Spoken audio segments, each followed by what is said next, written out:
DraftKings, and they made a deal with Anthony Joshua. Yeah. It's like, let's bankrupt give you these 100 mil. motherfuckers. Yeah. Let's bankrupt these motherfuckers. We're going to bet it all on me. I mean, that's like a Guy Ritchie movie, It is. you know? You're an absolute idiot. There was no reason for, first of all, you go to jail. Why would Netflix, the biggest streaming platform in the world, partake in anything like that? Just use your brain. And MVP, too much to lose. You go to jail. Federal effing prison. Jake Paul's a fraud in terms of boxing.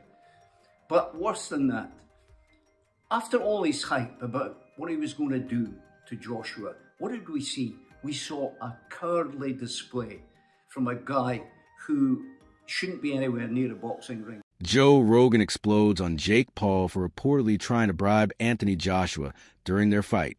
Rogan criticizes the $100 million deal made with Joshua, calling it a disgrace to the sport.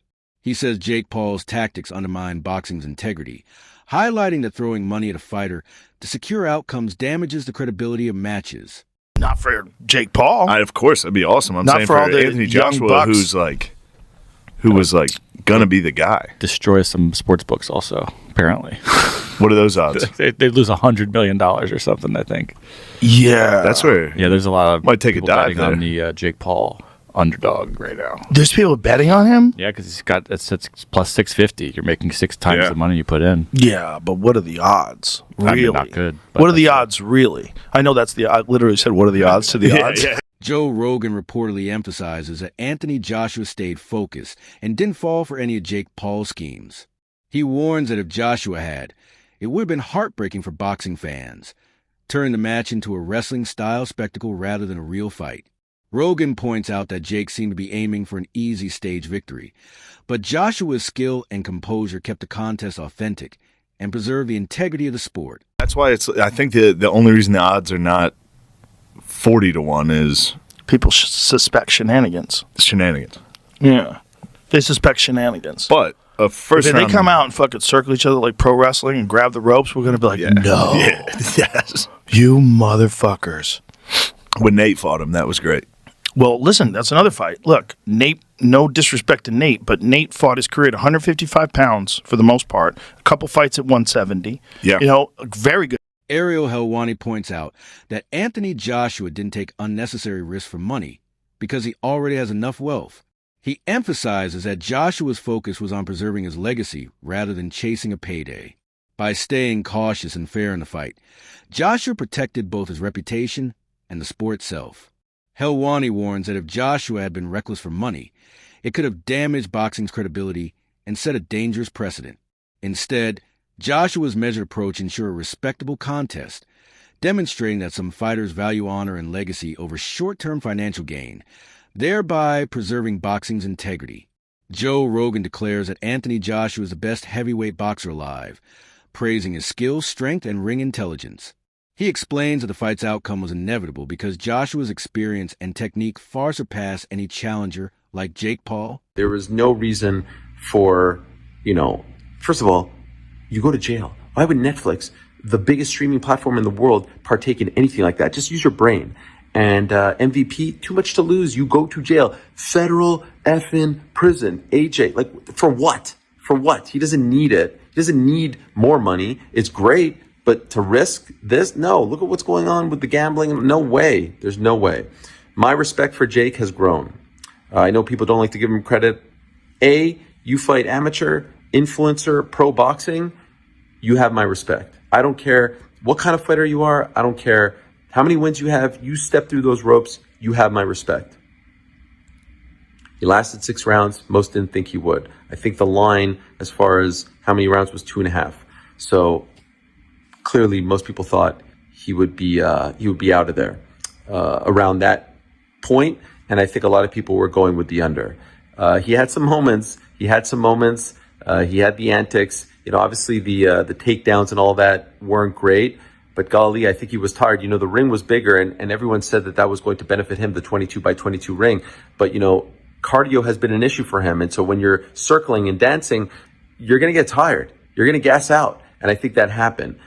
Arms were down and he was getting pinned. He was getting cornered and he was getting, AJ was doing a great job, I think, of not letting the fight be contested in the middle of the ring, cornering him either in the middle, like the turnbuckle, or up against the ropes. He was cutting him off perfectly. And so I know people are going to be upset that AJ didn't get.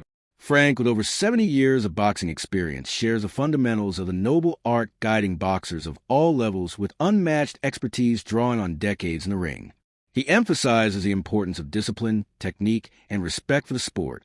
Regarding Jake Paul, Frank is blunt and critical, calling him a fraud in the boxing world and describing his antics as clownish, warning that someone like him has no place near serious competition. He stresses that boxing is not for spectacle or hype, and fighters must honor its traditions. Frank's perspective highlights the contrast between true skill and showmanship, reinforcing that only those who respect the craft should participate, while characters like Jake Paul should stay away from professional boxing entirely.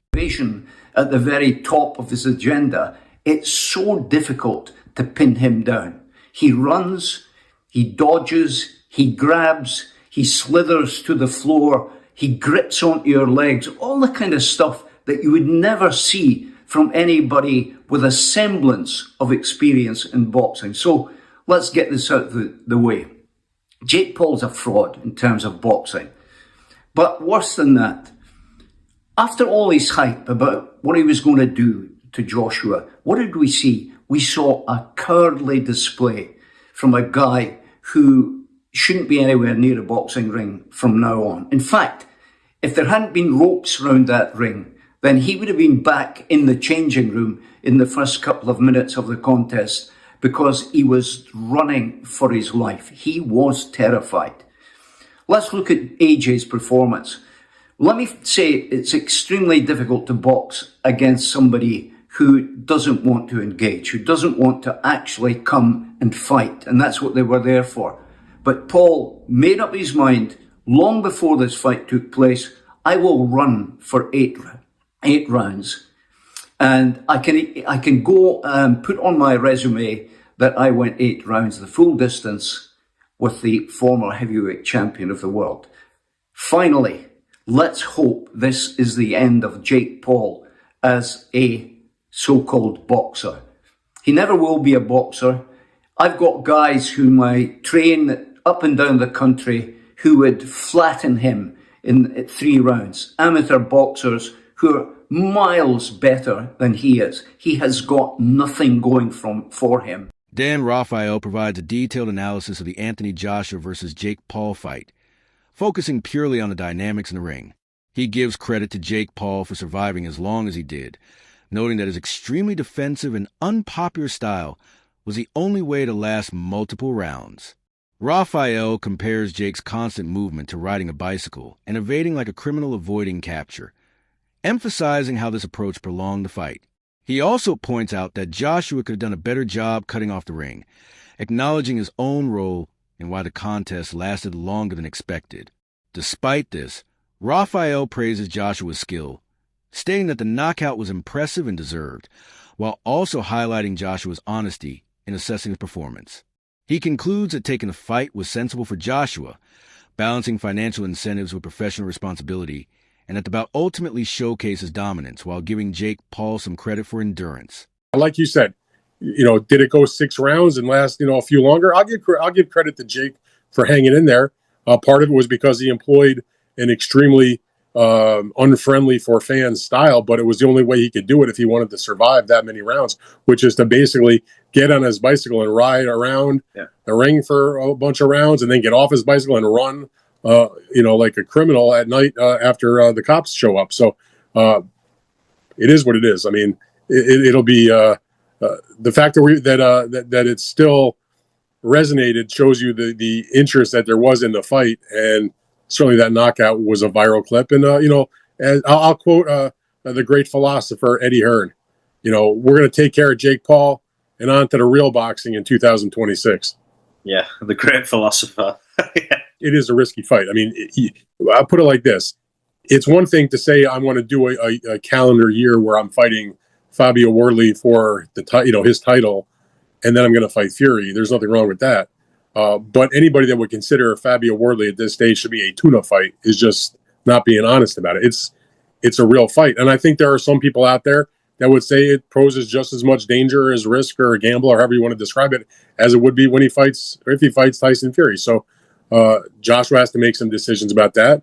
I don't think they're going to take that risky of a fight going into the prospect of a Fury fight. I mean, it's fun for us to sit here and bullshit about it, but I just don't think that's legitimate. I don't think that's real. I mean, I understand why Frank Warren and Fabio Wardley and their group would want that. They would welcome that fight because it's a winnable fight and it's a bonanza in terms of compared to whatever money Fabio Wardley has made in his career so far. But if you're Joshua,